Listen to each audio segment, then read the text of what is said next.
Hi, I'm Erin Power. And I'm Laura Rupsis. We're certified health coaches, and this is Health Coach Radio.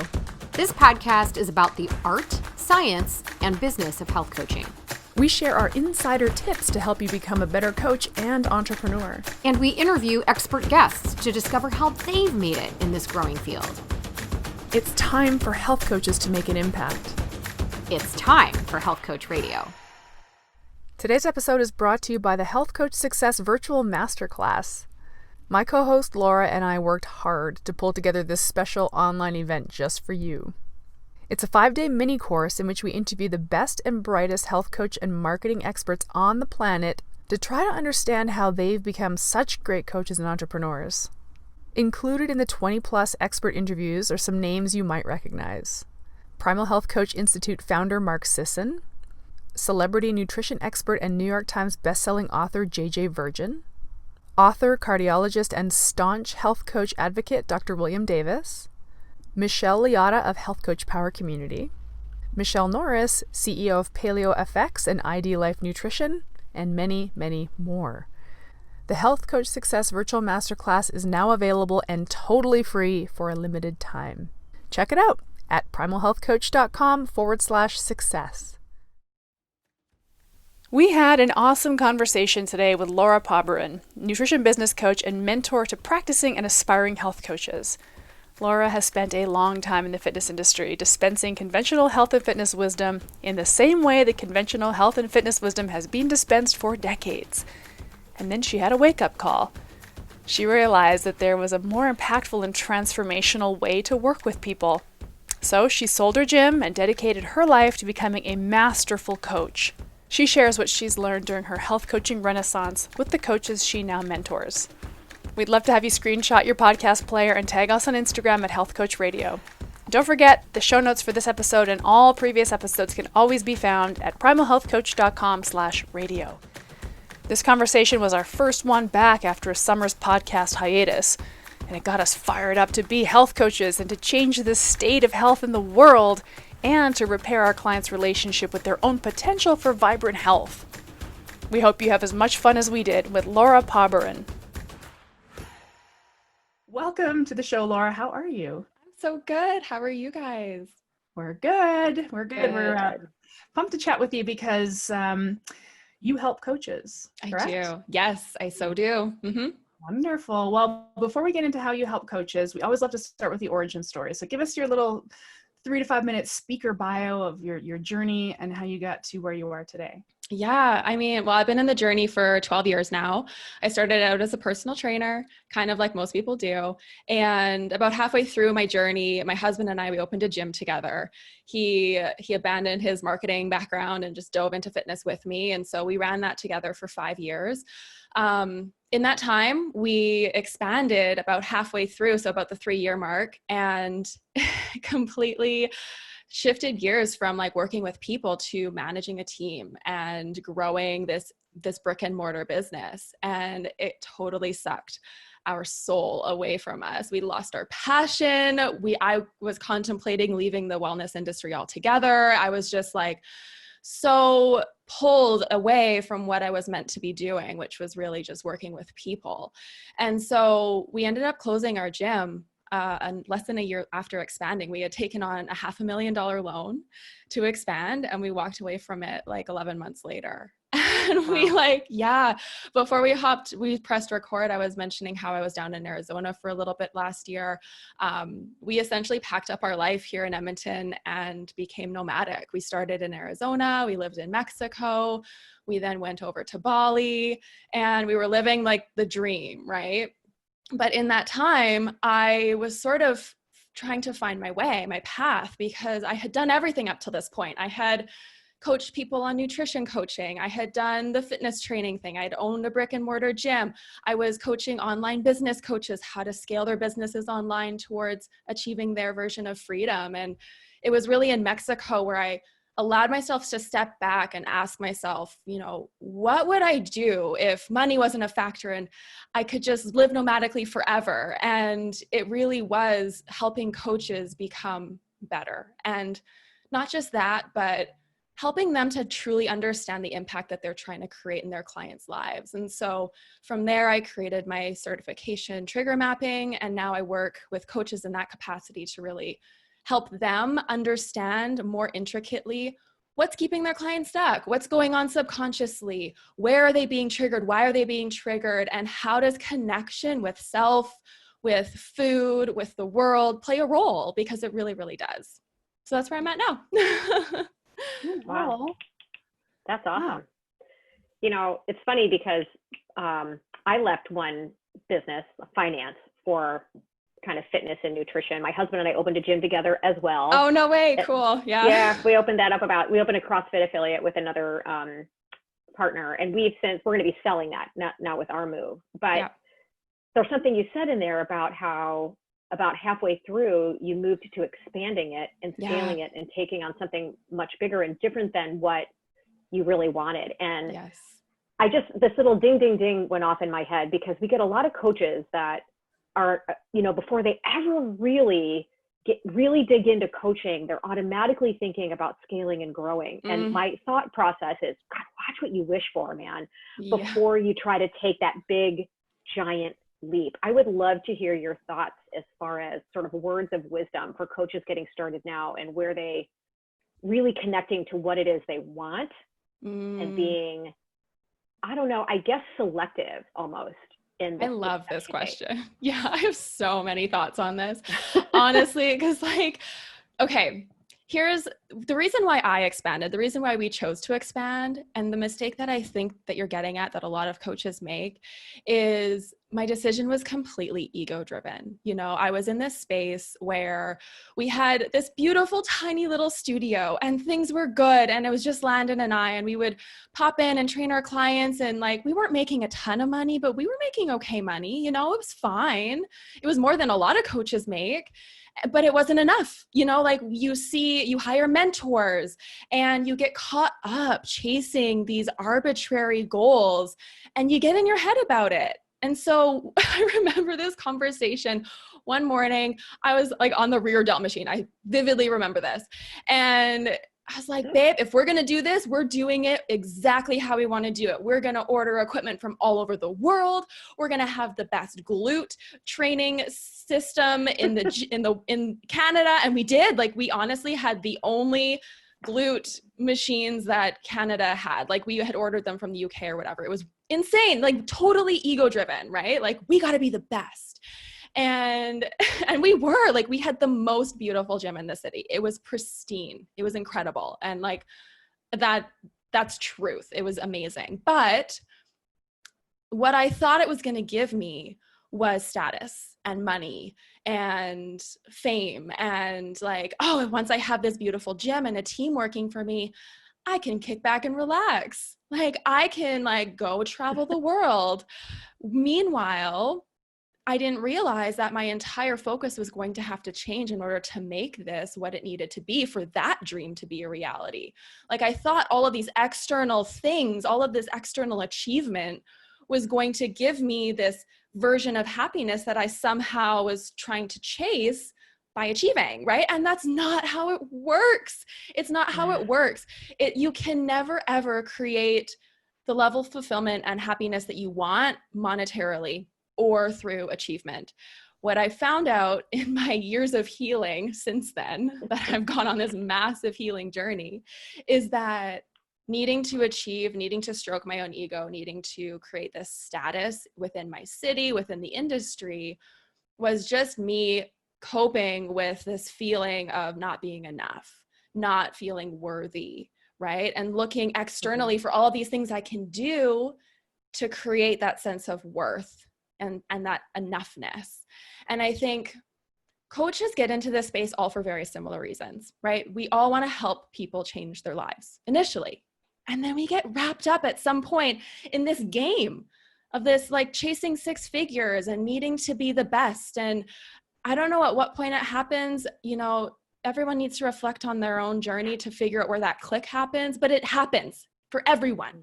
It's impossible for it not to with social media the way it is right now. And so my words of wisdom would really be understand why you got into this and never lose sight of that, because as soon as you lose sight of it and you start chasing external factors of achievement, you're off track. And if you were just to stay focused on why you are doing what you're doing, what your unique message is, knowing and believing that you are enough as you are right now, and reaching the people who you were meant to reach, you will go so much further than anything external that you could strive to achieve. Because, and what my core message is in everything that I do is like, your skill set should be the differentiating factor, right? Not how many clients you can pack into your schedule, not how many funnels you can create, not how many posts you can post a week on social media, not how many Instagram stories you can create and like how pretty they look, because that's the game we're all playing. But the game we all really need to be playing is the one with ourselves, with our skill set, with the people we are meant to serve, and how we can better show up for them. And when you do that, you make more money. Like you just will, right? So yeah, that's my experience with it. Yeah, there's a lot to unpack there. And so much of this comes down to conditioning. Yes. You know, like we are conditioned almost toward these vanity metrics, right?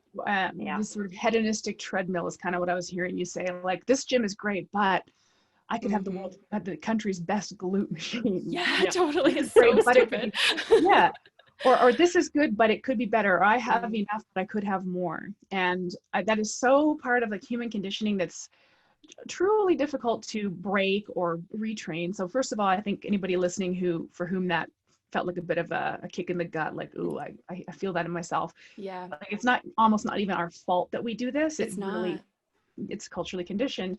But what I think is so interesting, I always think this is interesting because that's also how our clients feel. Like once I achieve this weight loss, once I look good in a bikini, then I'll do this. And once I hit this, you know, health or even vanity goal, then my life will be happy. And again, we are chasing the same kinds of things that our clients are chasing, different specific things, but the same treadmill. We're all on the same treadmill. Yeah. What I really like about your aha moment that you had is that this is such a passion project of mine as well. It's like, what about helping people? Like, what about, first of all, why you got into this? Like, when we teach new coaches, the first thing we say is you got to write your story. Like, get clear on your story, your origin, get clear on how that connects to how you help people and what specific problem do you solve and how. And then somewhere along the way, we start scaling to six figures. Like, and it's like, wait, have you figured out how to help people yet? Exactly. So it sounds to me like that sort of programming and connecting to your mission and your unique value proposition, whatever you're going to call it, is kind of how you bring coaches back down to earth.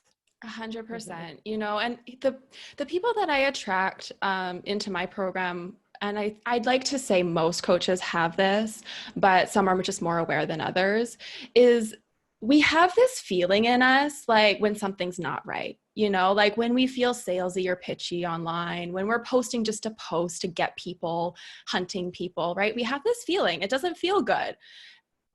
Most people don't listen to that feeling. And I didn't for a long time, which is why I ended up with hundreds of thousands of dollars of debt when I walked away from my gym, right? Like that feeling was there the whole time and I chose to ignore it. And what I really want coaches to learn how to do is like, listen to that feeling. When you're doing something or saying something or preaching something that just does not feel good for you, but you're doing it because you think you should, or you think you have to in order to make it as a coach, you need to start listening to that feeling, because our bodies, and what I teach coaches to teach their clients, our bodies have all of the information that we need. We are just so out of tune with them. We don't trust them. We don't trust that feeling deep inside of us that's saying, maybe it's okay that you don't post on Instagram. You know, maybe it's okay you don't vlog and blog and do podcast and Facebook group it and Instagram story it and all of these things that, like, that's what I was doing. Everything. I went to Vegas for a mastermind and I brought my camera because I had to vlog the whole time I was there. Like, I couldn't miss a week, couldn't do it. Right? It's just stupid how we wrap ourselves up in the have-tos and we ignore what our body's telling us feels good for us. And if we start tapping into that more, you will go so much further. But not just that, like, who gives a shit really? You're going to feel better the whole time that you're building your business, right? You're going to have so much more fun with it, and you're not going to build someone else's business, which is what we all end up doing when we listen to this external advice. Yeah. Yep. Then it's like, we stepped into entrepreneurship for a reason. Yeah. For some reason, we're drawn back to doing what we're told or doing what we're supposed to do. We went into entrepreneurship to do what we wanted. And then, right. Totally. Yeah. I was just talking with someone about that exact thing. It's like, as coaches, we become entrepreneurs so that we can have control of our schedule, feel free, do what we want to do. But yet we are so held hostage to the expectations of how we should be growing our business. But not only that, the expectations we think or we perceive our clients have on us as well. We're constantly texting them. We're constantly attached to our email, trying to prove our worth in every aspect of what we're doing every single day. And it's exhausting. It's totally exhausting. Boundaries. Zero. Yeah. Zero. And I have to catch myself because it's like my cell phone it might as well just be my right hand. I mean, it's constantly attached to me, you know? Yes. And especially this experience I'm going through now with moving. I mean, I feel like my poor realtor. I realize like, oh my God, it's 10 o'clock at night. And I just texted my realtor. Like, no, bad. Don't do that. Whoops, sorry. Don't respond till tomorrow. Yeah. Don't reply to this. Yeah. Yeah. You know, but, and the same can hold true, I think, for coaches being afraid to set boundaries. But I have a question about something you said about if something just doesn't feel right to you, because there's this fine line between getting out of your comfort zone. Oh, totally. Yeah. So that you can really grow versus knowing when something's just wrong.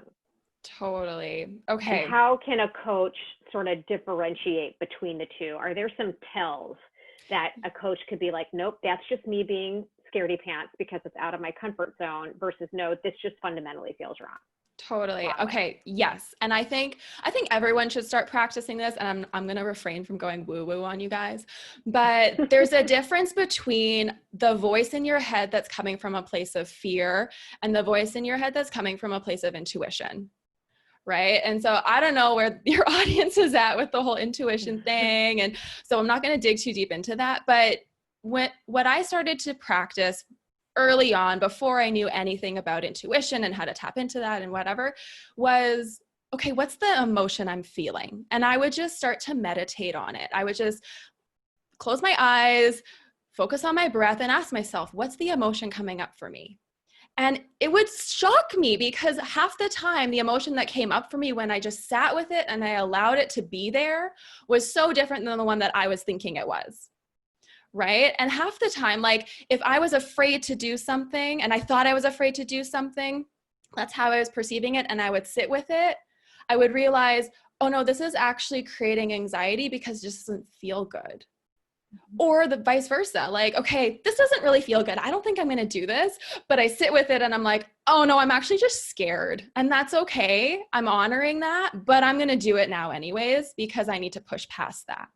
We need to learn how to turn down our fear voice and turn up our intuition voice, because our intuition's great. It's going to guide us. It takes so much practice to learn how to tap into that. I'm still practicing that every single day, but the sooner you can get comfortable sitting with your emotions and letting that sort of become your guiding force, your guiding light, the sooner you can also teach your clients how to do something really similar, because emotion drives every decision we make, every single one, on a subconscious level, right?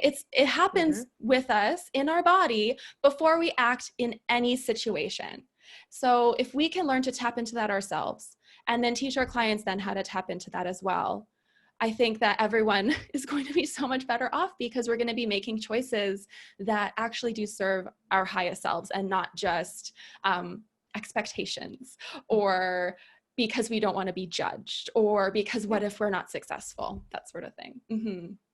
I would love to dig into tapping into intuition. I think that's a huge part of coaching. I don't know how woo-woo you know, but we should have had a conversation first. How woo-woo are you?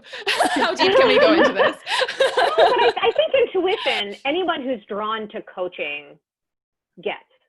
Totally. They followed their intuition to get here, particularly if they came from being a lawyer or a sixth grade teacher or a technology person, and they're like, their intuition is telling them that I want to do this. And they've taken those steps. So I would love to, I don't know about you, Erin, but spend some time talking about learning to trust that and how to learn to trust that and use that for leverage. Yeah, I would love to talk about it. And I think it's really cool, Laura, how you brought it around to like, this is how also our clients, we can serve our clients, because anybody who works who works in the intuition space knows that our intuition is broken, or we've just is undertrained this muscle or something, however you want to describe it. So yeah, I think it's a great little path to go down. I mean, how do we bring that muscle back up online?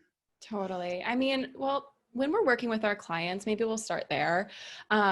We always have intuitive hits as a coach. We just don't trust them. Like we know we should be asking that next harder question, but it feels uncomfortable and we're not really sure if we should or how to, so we don't, right? Even though had we asked that question, had we gone there, hey, have you experienced this, in your childhood? Hey, tell me more about this. Help me better understand that. And we hold space for them to feel uncomfortable. We can guide them down this really beautiful path towards a breakthrough potentially that could completely transform their journey. But we hold back as coaches because we're too afraid to tread that therapist line or pretend to be something we're not, right? Or like imposter syndrome creeps in and we're like, well, we're not really trained on this, so maybe I shouldn't ask that question. Even though it's in you, even though your intuition is screaming at you, go there. It's okay. It's okay if you don't know the answer. Help them, hold space for them. So I think as coaches, that's a really good place to start listening to intuition, because you're right. We all naturally have intuition, a very strong intuition as coaches. Anyone who serves anyone else does, right? That's my belief. That's not scientifically proven or anything, but that's what I believe. Any coach that I've mentored, I pull this out of them because it's such an important factor in actually connecting deeply with your clients and knowing what they need better than they know what they need, right? And guiding them to understand what that is and bring awareness up to what that is. So that's a really good place to start practicing it with your clients. With yourself, start to pay attention to the emotions that you habitually gravitate to. We all, as humans, we have the potential to experience thousands of different emotions. But over time, we train ourselves into experiencing 10 to 12 on average. And what happens is we lose touch of the emotions that are juicy and passionate and produce so much joy in our life, because we create things in our environment that will shuttle us into experiencing these 10 to 12 emotions. So for example, let's say you're feeling challenged to collaborate with someone on some project online. Okay, you're going to speak in front of their audience and you are massively terrified of public speaking. You will probably wrap that up in a "this creates anxiety for me" bubble, because you're labeling whatever you're feeling as anxiety as a blanket statement, rather than asking yourself, maybe this actually excites me. How does this actually make me feel? If I'm a little bit nervous, that's okay, but am I just labeling this as anxiety, or is there something else deeper going on there that I can explore? And by asking yourself that question, be more specific in labeling that emotion. How are you actually feeling? We can diffuse the reaction we have to it, and we can actually open ourselves up to really great possibilities and opportunities where our previous emotional reaction may have blocked us off from experiencing them. So when you're just getting started with intuition, I think tapping into emotion is a much more tangible hook to latch into, because we can, like, you could probably list off right now the top 10 emotions you typically fall into. Some people only have 5, right? Because they're just so caught in their head all the time. And when you recognize what those are, you can stop using those words and you can find new words to describe it. Our language is so powerful in how we're explaining or describing our experience. As soon as we label something as anxiety, we have the same pathway that happens in our brain. We have the same physical reaction and the same resistance to whatever's going on in our environment that created that anxiety. If we label it as something different, we have a different pathway. We have an opportunity now to react differently or choose how we want to respond, instead of just being a victim of or like a pinball in like the machine of life and letting the environment sort of bonk us around all over the place. So it's more about, what are my emotions? How can I choose to redefine these? How do I actually want to feel? And how can I hold space for myself to acknowledge it and welcome it instead of fighting against it? That's where I would start, for sure. Mm-hmm. That's so fun. I think that's fun. Like, I love that you gave some of those examples, only because I'm in the middle of teaching a course to some like advanced coaching education course, sort of a next level coaching mastery course. And we use this thing called the emotion wheel. Are you familiar with the emotion wheel? No, there's so many different like frameworks. Yeah, tell me about it. So basically the emotion wheel, and if anybody just Googles it, there's this massive wheel, and on the outer rim of the wheel is all these like very, very granular emotions, but they've kind of drilled it down to the root emotion. So like, for example, the root of anxiety is fear, right? Or it's a combination of maybe fear and excitement, or it can be like combinations. And when you, like, if your prevailing fear is, let's pick one. I don't know.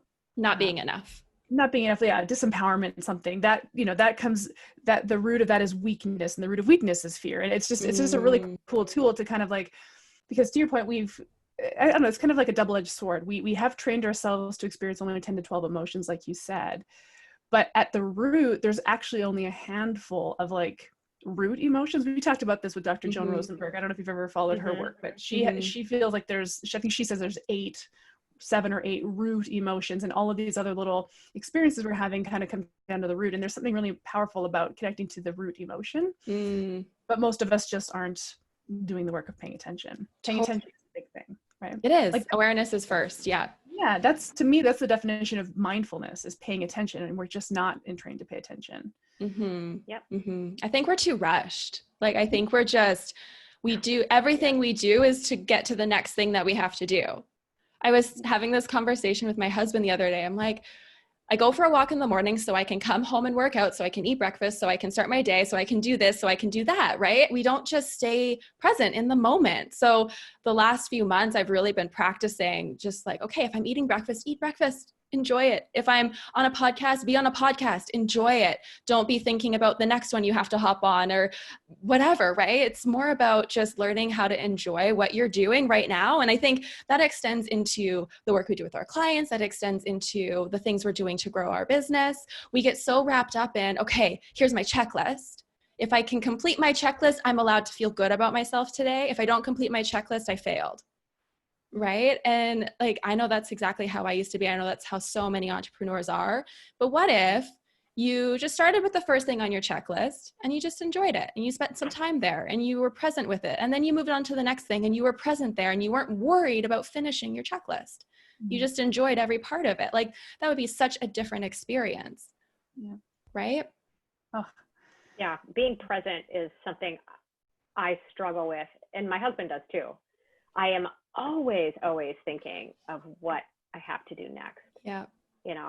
And then I wonder and beat myself up that, oh, well, I forgot to do this. And I forgot to do that. Like, I didn't complete whatever it was I was supposed to finish because my brain was already someplace else.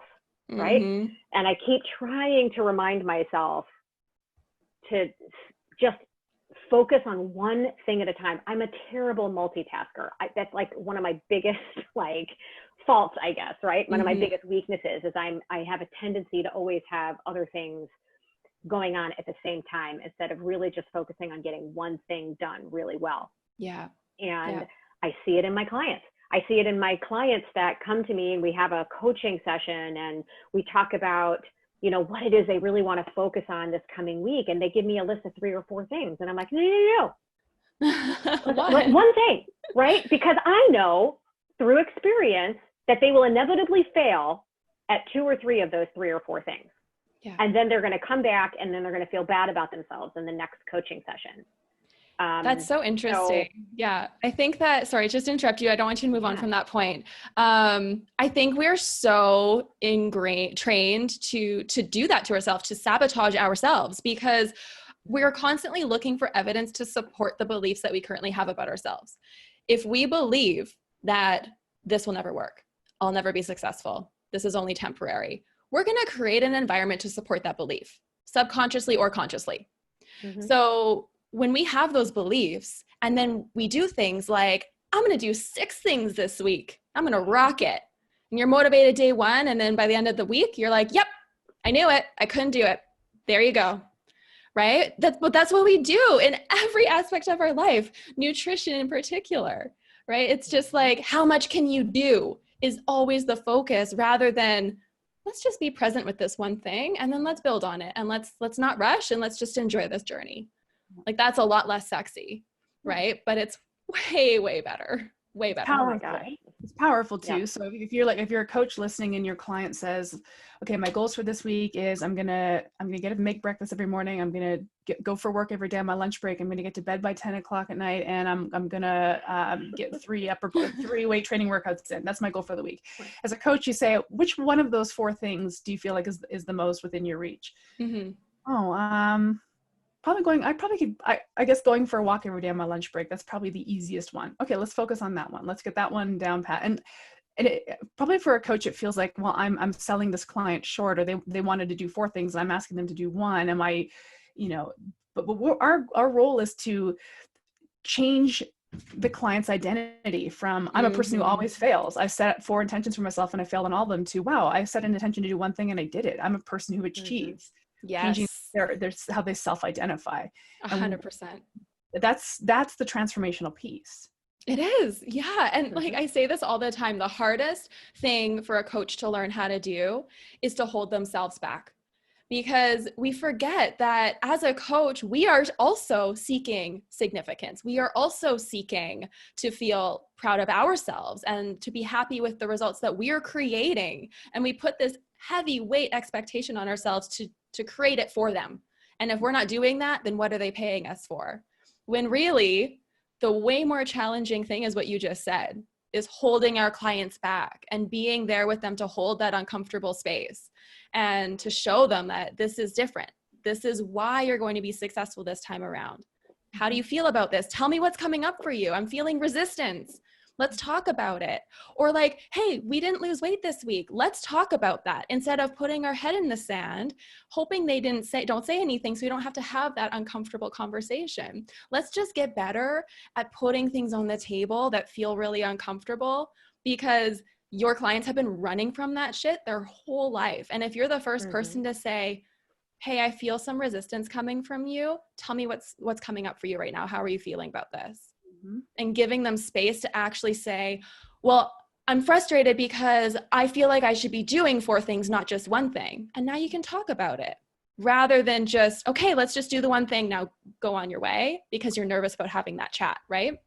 Yeah, the way I articulated it is like, if your client drops in with some kind of like, oh, I just need to be more prepared, or I just need to get up earlier, or some kind of thing, when they're trying to drop and flee, you don't let them get away with it.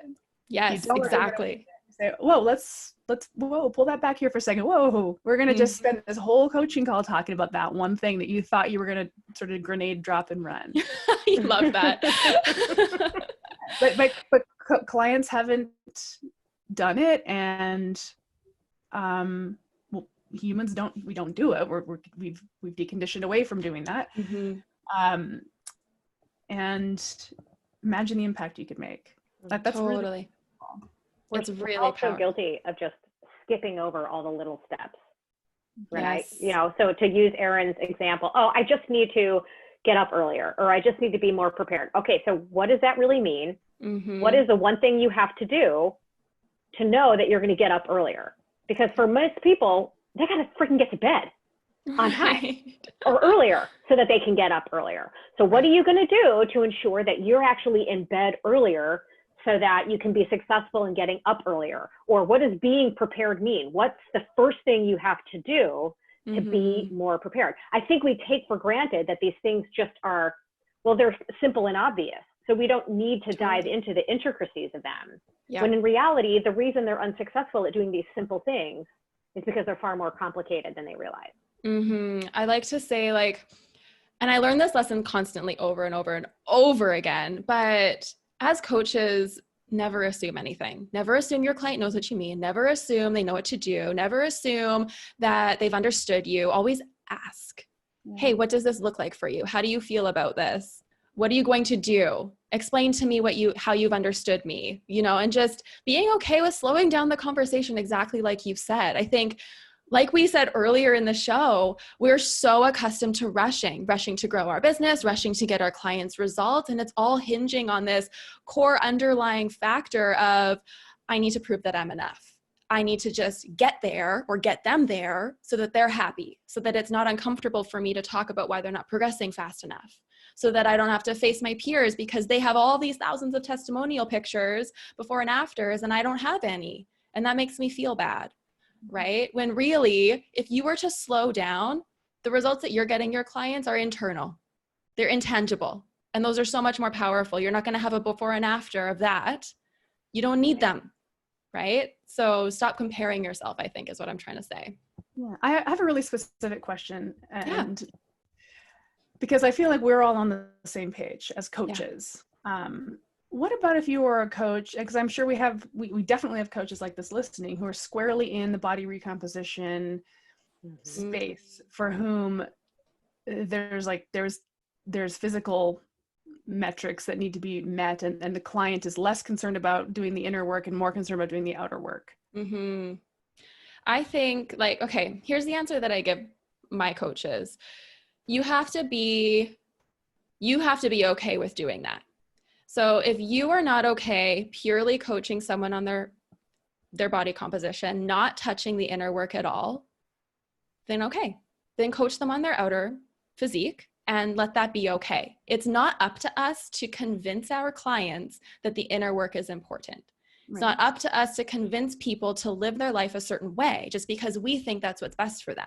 We get caught up in our biases all the time. So if we can learn to just step back behind our bias and go, okay, what's actually important for this person to feel happy in their life? And if it is a physical goal that they have and that's what they want to achieve, wonderful. Good for them. If you're not the coach to do that for them without touching on the other stuff that they're not interested in at all, they've told you they don't want to do, then you need to pass that client on to a coach who's willing to help them with what they want. It would be a disservice to them, in my opinion, to take them on and then let your bias run the show and try and wiggle in things into your coaching that they weren't ready for, they didn't want. It's not that they're not going to want it eventually in their life, but right now in this moment, that's not what they want. So it comes back to you. Are you cool with that? Are you okay with that? And if you are, great. If you're not, pass them on, is what I would say. Yeah, I like that. Because that connects back to step one, which is who are you as a coach? Yes. I was thinking about this because I had a client who very bravely on the phone this week said, this is so great. I'm really enjoying this process. By the way, I pronounce it the American way now, process. We've corrupted her. But I'm going to be really honest with you. I do wish I was losing fat more quickly. And I said, I completely held space for that. That's absolutely reasonable. She said, do you have any tips for me to kind of nudge it along? And I said, I had to kind of stop and say, I used to have a list of 10 things you could try, like sprinting, try fasting, try, whatever. Yeah. Metabolic nudges that I would give. I said, but I don't do that anymore because it felt out of integrity for me. Yes. So my number one rule is really patience. How do you feel about that? My number one fat loss hack is patience. Yeah, totally. How do you feel about that? And if she didn't feel okay with it, if she said, no, you know what though? Listen, I got a vacation coming up. This needs to go faster. I'd say, great, thank you. I have lots of peers that I can hand you off to, and I would have done that. Exactly. As it turned out, she and I were actually aligned in that. Oh, good. In that. So, but that also happens to, that's marketing 101. The clients who come to work with you already know what you're about. So it's not going to happen very often where you take on a client that's completely out of in alignment, but it happens. Their motivation. It totally does. Especially in the beginning, I think when coaches are just finding their footing and they don't really know what they're about or what they stand for. I think working with a bunch of different types of clients and paying attention to the ones that light you up and the ones that drain your energy is the best way to learn what you're about and who you love to work with. I've made so many mistakes as a coach. I've taken on clients that were just so out of integrity, but I'm so grateful for them because I know that is something I will never do again. Like, I will never, ever coach someone in that way again because it feels so gross to me, right? So as a new coach, attracting people to you, you don't really know what your message is. You're kind of fumbling around, and that's okay. You have to be willing to play. You have to be willing to put things out there, see who's coming to you. And then it comes back to trusting your gut, right? Like, okay, does this feel good? So this person wants me to write them a meal plan, and they want me to put them on 1,200 calories a day, and they want me to give them 6 days a week of exercise. How's that feel for me? Like, no, that feels gross. So I'm not going to do it. But in the beginning, it can be so tempting to be like, but they're going to pay me $400 a month to do it. So I could really use that money. Maybe I'll just suck it up. Right. So honestly, the most powerful thing you can do is pass on a client that feels out of alignment. And then 5 clients will come to you that are in alignment with you because you stood your ground, because you were empowered enough to say, you're not the right fit for me. I'm going to give you to someone who is better for you. Yeah. 100%. Yeah. Crazy. Absolutely. Crazy the journey we go through. Well, and I think a lot of new coaches, to your point, are afraid to turn away. They're so grateful for any client. They're afraid to turn one away. And if you take one on, even though it just didn't feel right, but you took it, that's how you learn, you know? Yes. Or maybe you'll surprise yourself and think, all right, I figured out a way to give the client what they wanted and what they needed. Totally. You know? Yeah. And you can, so there's some truth in that. I wanted to go back to something that I heard you mention really early on, which was this concept of trigger mapping. Oh, yeah, for sure. Can you speak to that? I know we're going kind of totally different direction, but no, that's okay. That we were just talking about that reminded me of that, and I kind of wanted to go back to it. Yeah, for sure. So trigger mapping, it's my certification. It's a 12-week certification for health and wellness professionals. So trigger mapping is a name that I coined. And essentially what it means is I help coaches figure out where and why their clients are being triggered to use food in a disempowering way, the beliefs that they have around those situations, the meanings they're attaching to them, the emotions that are coming up for them, and how to use really our subconscious patterns to create a new pathway. Instead of white knuckling it at the decision stage, which is where a lot of coaches get stuck. I'm going to give you macros. I'm going to give you this plan and that plan, and we're going to do this and this and this, trying to force our clients to make a different decision for a long enough period of time that hopefully it lasts forever. We got to look subconsciously. Where are they being triggered? What's happening between trigger and decision that we can actually induce change and start to control and impose new processes and new pathways for them to make a different decision much more easily. So that's what it's all about. I work with coaches mostly who come to me and they're like, I'm so sick of winging it with the mindset stuff. I'm so sick of relying on the one teeny tiny chapter that was covered on mindset in my schooling or my cert or whatever, and expecting that I now know how to coach people through this. Because the really interesting thing is a lot of the strategies I see floating around online, like gratitudes and affirmations and these things, they're cool tools. They're great, but they're not actually fundamentally changing anything, right? I actually use those tools more as a maintenance or a reinforcement once we've done the deeper work, once we've created new pathways for our clients, to reinforce like, okay, yes, this is how I want to live my life. This is who I am now. This is my new identity, right? Rather than expecting those things to do the work for us. So there's just a lot of misinformation around mindset. Mindset's like that big term right now. Every coach is a mindset coach, whether they've got training or not, which is fine. And I love it because we're going in a good direction. Like coaches are starting to understand that there is something deeper going on. We do need to be talking about this, which is awesome.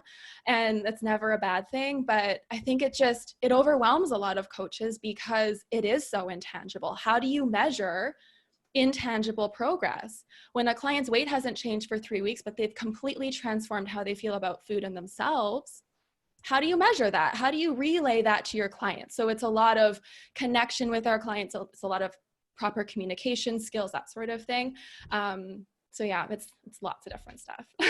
Does that make sense? Does that answer your question? Well, so how I interpreted it, This is how I articulate it to my clients a little bit when they say, because I'd like to get an example or maybe share an example of what the client experience is so that coaches can maybe reflect. Mm-hmm. But when a client comes to me and says, oh, I was doing really great, and then I don't know, I got into the pantry and there was some Oreos in there, and then next thing I knew, one thing led to another, and it's like, so, but they're reporting this in what I call the past tense, like, oh, that happened. Yeah. I say, what I'd love for you to do is like drop into the present tense. You are walking into the pantry. Like, what happened there? Like, what was happening in that moment when you got up off the couch and walked into the pantry? So like getting clients to drop into the present tense of that decision.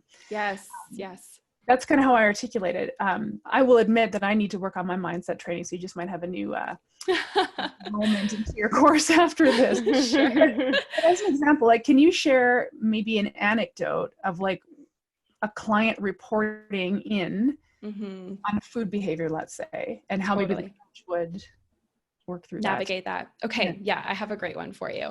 So what I've actually done inside of trigger mapping is I've identified the 6 core identities that most clients will fall into. Okay. So there's 6 of them. One of them is I call the bad boy. So the bad boy is the type of client who comes to you and they go, Laura, just tell me what to do and I'll do it. Like, I'm ready to change. I'm motivated to change. Give me the plan. I will stick to it 100%. So you do, and they do. And you're like, hell yeah, this is a dream client. They're going to change no problem. 1 week goes by, 1.5 weeks go by. They're great. They're great. They're checking in with you. Their check-ins are lengthy and detailed. It's amazing. And then they totally fall off. You can't get a hold of them. You text them, and usually they would text you back right away, and it's radio silence. 3 days later, you get the message from them. I lost control. I don't know what happened. I just woke up on Friday. I had no willpower. I wasn't motivated at all. What's wrong with me? Why does this keep happening to me? I don't understand why I'm broken. And so now typically what coaches will do is they'll give the pep talk. It's okay, let's get back on track, like whatever. But this is so the wrong thing to do with this type of person, because with the bad boy, what's actually happening is they have this underlying core need to create uncertainty in their life. This is scientifically proven. Okay, so this personality, they have this driver to create variety, to create spontaneity, to create uncertainty in their life. And if that core need isn't met positively, they will meet it negatively. So the way that they've been meeting this core need negatively, possibly their whole life, is through food. They've been on this cycle, likely their whole life, on again, off again with diets. Sabotage is the reason they feel like they cannot progress. However, they just don't understand that this is how they are as a person. That's something that you can't change. So what a coach should do, instead of saying, it's okay, get back on track, because what that's really doing is reaffirming for them that, yes, you are broken. It's okay. I'm here for you. We'll get you back on track. But yes, you're right. You did sabotage. Instead of saying that, we need to understand before this ever happens that I'm working with a bad boy. This person is going to sabotage. Yes, they're perfectionistic. Yes, they're type A. Yes, they're going to do everything I tell them to do for a week, maybe 2 if they're really good at it. But eventually their core driver is going to overtake them. Their willpower is going to run out because of that. And they're going to feel like they're sabotaging, when really that's not what sabotage is. Okay, they aren't sabotaging. It's just their identity controlling their behavior, their subconscious patterns controlling their behavior. So what a coach could do instead is, in the consultation process, identify this. And you do this with every client anyways. Tell me about your dieting history. What did you like about that? What did you not like about that? How long have you been trying to lose weight for? Tell me about that journey. So if you can see these cyclical patterns happening, chances are you have a bad boy on your hands. And if they come to you and say, I don't know why, I always run out of willpower. I'm not motivated to change. I always self-sabotage. I'm really good for a little while, and then I just always fall off track. You're probably dealing with a bad boy. So what you need to do is inherently build in flexibility and spontaneity into the plan so that you create an environment for adherence, rather than hoping and praying that this time is different, right? And we can just get them over that little hump, because you're not going to. This is human nature. This is their identity. There's nothing stronger driving human behavior than our identity. And you can't change that. You have to work with it. But when we miss that and we assume that everyone is the same, and we put everybody on a similar plan, even if we're talking about mindset, we miss a really great opportunity to never see them sabotage. because we say at 1.5 weeks, we're like, hey, you're doing awesome. You're on point with everything. I want you to go out for a burger tonight. I want you to go grab that milkshake. I want you to go have that Dairy Queen Blizzard, or whatever they told you is their kryptonite, right? Give them homework to go eat it, because now you're getting ahead of it. And instead of it being a 3-day binge because they feel guilty, now it's a 1 meal, and now you can just continue on without them falling into sabotage at all. That's awesome. That is awesome. What are some of the other 6 personalities? So you got the bad boy. Yeah. What are some of the other ones? So we got party animal. The party animal is is the person who it always happens socially, always with other people. And usually their core driver is to feel connection, or to feel like they belong, right? So the person who goes out for dinner with their friends and they really struggle to order the thing that they know they should order. They order the burgers and fries because that's what everybody else is ordering. They have more drinks than they should because everybody's drinking. That's the party animal, okay? The cheerleader is the one who celebrates with food. Now, celebration with food is natural and normal, right?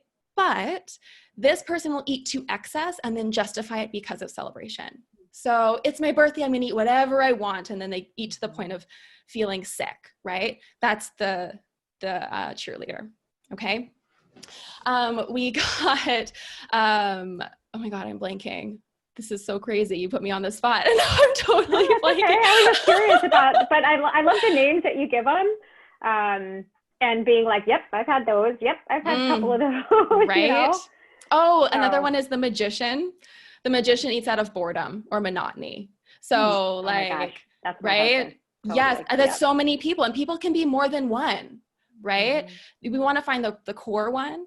But the magician is like, okay, my days are monotonous. I do the same thing every day. So they get home at the end of the day and they binge on cookies. They find themselves in the pantry. They don't know how they got there, but they're just doing it because at least that's different. At least that's giving them a hit of dopamine, right? Oh, the 2 others are the lover and the therapist. So the lover eats for this feeling of like self-love or connection with self, or like because they feel lonely. They don't have somebody else in their life, which happens so often. And the last one is the therapist. The therapist will eat to fill a void they cannot name. So have you ever had a client where you're like, tell me what happened? Like, what were you feeling? I don't know. Like, I just don't know. I just always do this. Like, I feel something in me, and I just end up eating to fill that void, right? It's a really tricky one to navigate. That's probably the hardest one, because they aren't able to actually articulate to you what's really going on an emotional level. But this person, their core driver is certainty. So creating control and safety in their life. If we know that, then we can sort of peel the layers back from there and figure out, okay, what is your emotional driver? What are your triggers? And how can we create control in that aspect of your life? Cool. So in your certification program, you teach coaches how to identify or pull out, how do we type our clients? Is it you train yourself to listen for certain sound bites? Is there a certain questionnaire you get them to fill out that then types them? Do you know what I mean? It's like you teach them how to do that, and then you also teach them how to satisfy their core driver.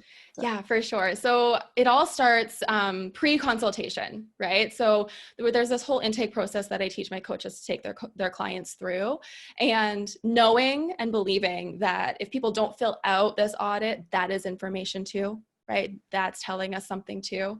So anyways, I give them very specific questions to ask. I help them make them their own so they feel good to them, so it feels natural for them to ask them. But we don't ask questions on the intake like, how many hours a night are you sleeping? Do you have regular bowel movements? How much water are you drinking? I want to know, how long have you been dieting for? Talk to me about your childhood. What's your earliest memory of feeling this way? What's your earliest memory of feeling unhappy with your body? Like, let's unpack that.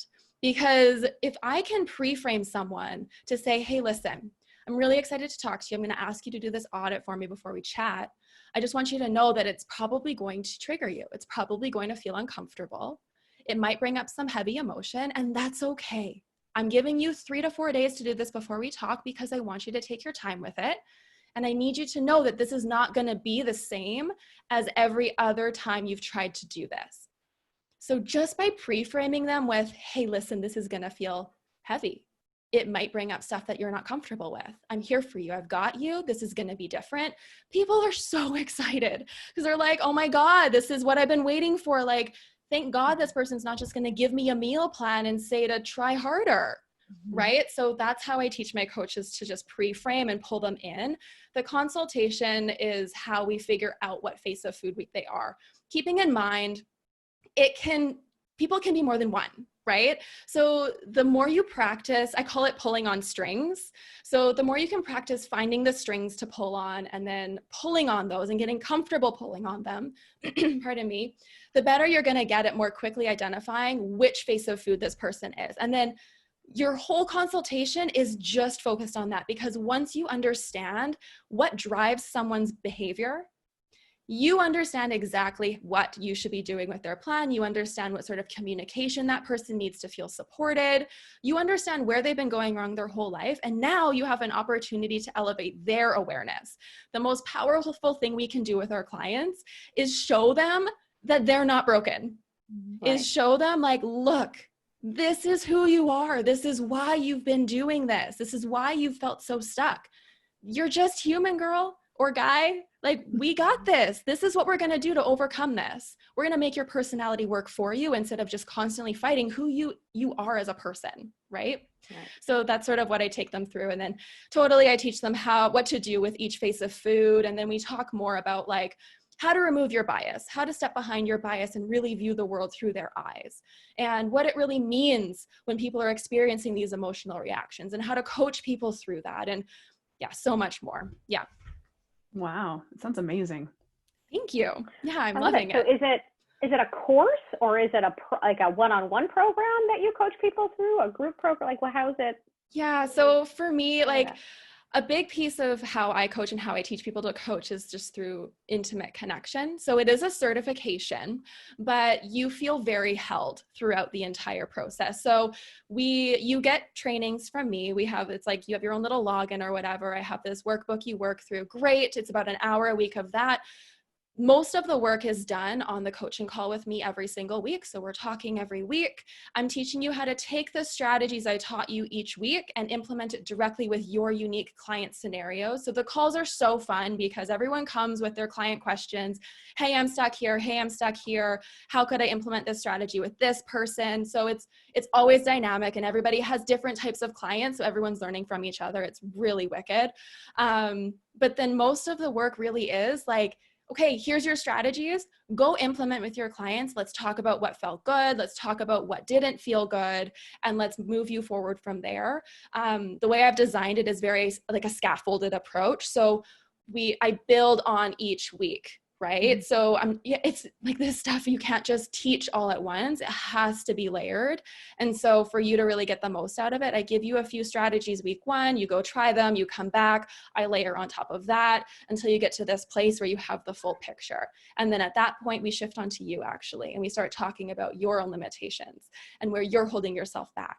And we go through this whole process of uncovering your messaging and the way that you want to show up now as this new evolved coach for people, and how you're going to actually tell people what it is that you do, because that's often the hardest part.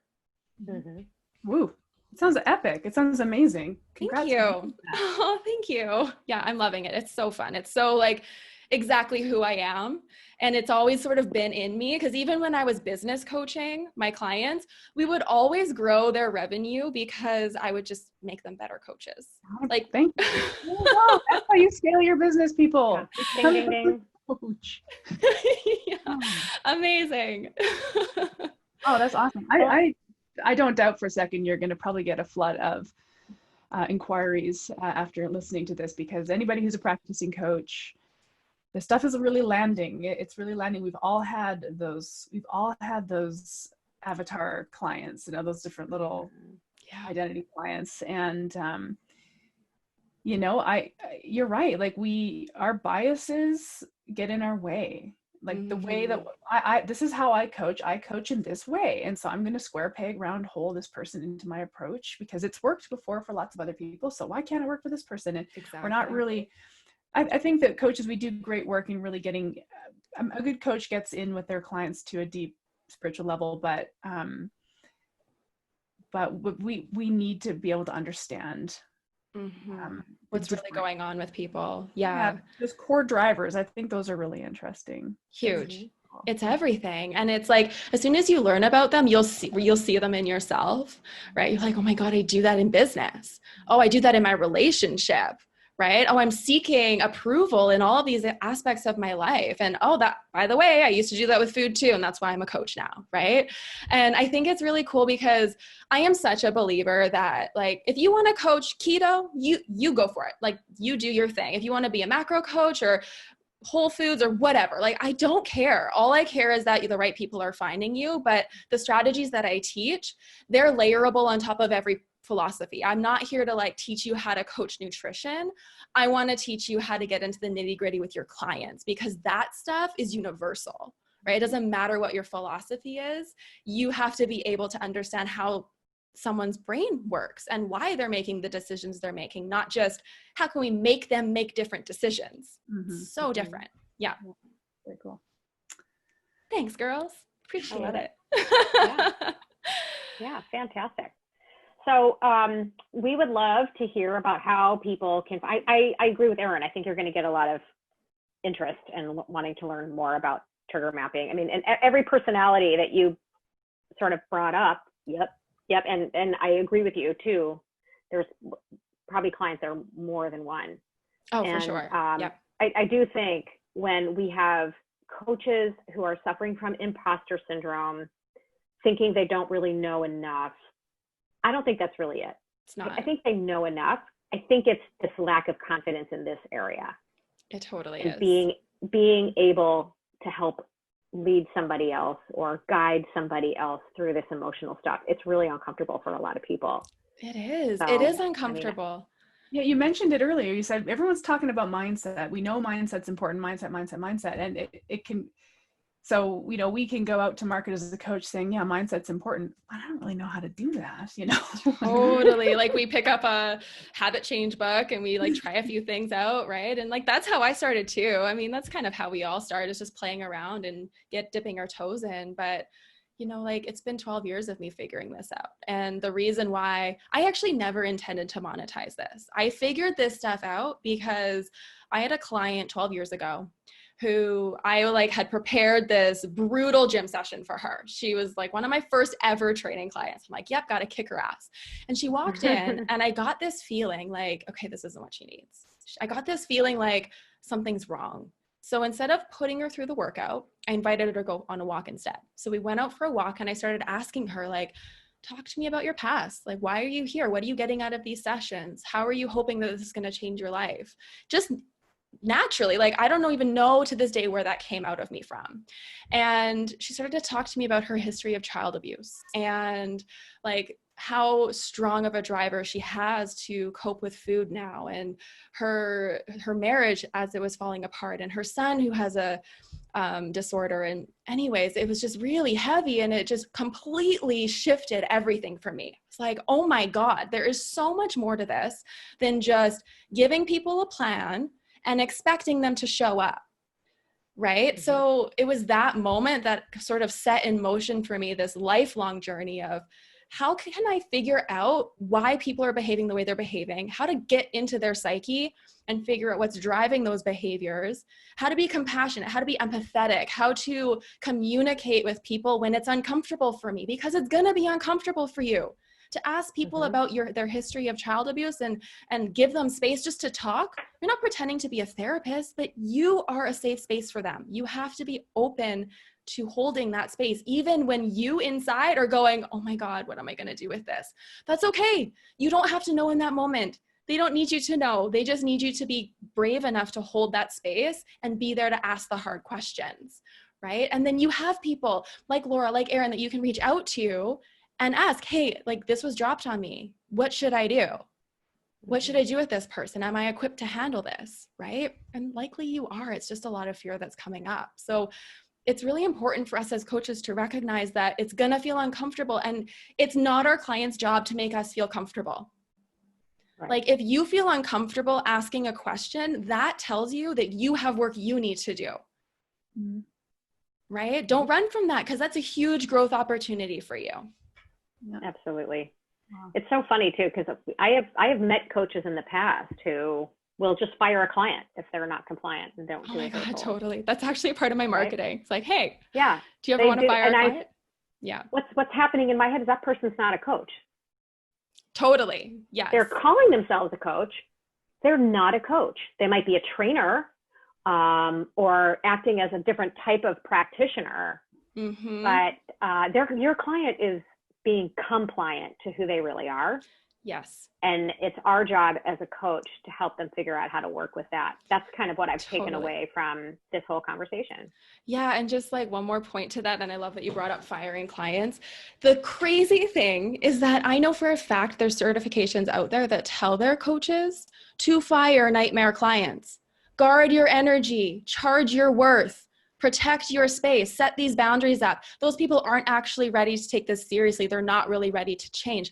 But what we're not seeing is the fact that this person came to you living inside of their own nightmare. Like they're so in their head and they were hoping that you would have a way out for them, not to just label them a nightmare client and say, I can't help you. And the crazy thing about that is a lot of coaches are like so busy chasing their dream client, the super adherent client that's really ready to change. Great. That client can go download a program on bodybuilding.com and be successful. Right, the people that actually need you to be willing to develop your skill set so you feel competent to help the person who doesn't stick to anything. Right? Boom. Develop your skill set. This has been such a great conversation, Laura. So as we were kind of wrapping up, rabbit holes, we can't stop ourselves. Let everybody know where they can find out more about trigger mapping and you. Yeah, absolutely. So I have a free Facebook group called Beyond the Scale. Please join me in there. I put all my best stuff, free stuff in there, and I'm in there every single day. So you can ask me whatever questions you have, and I'm more than happy to record trainings for you or answer you privately if you wish. I'm also most active on Facebook. So just search me up, Laura Poburan on Facebook, and you can literally ask me anything. I get into massive conversations with strangers all the time. I can't help myself. I just love talking about this stuff. So please reach out and ask me anything you wish. Wonderful. We will. Thank you very much. It was a pleasure. Thanks, girls. Thank you, fun. Laura. You're welcome. This podcast was brought to you by Primal Health Coach Institute. To learn more about how to become a successful health coach, get in touch with us by visiting primalhealthcoach.com/call.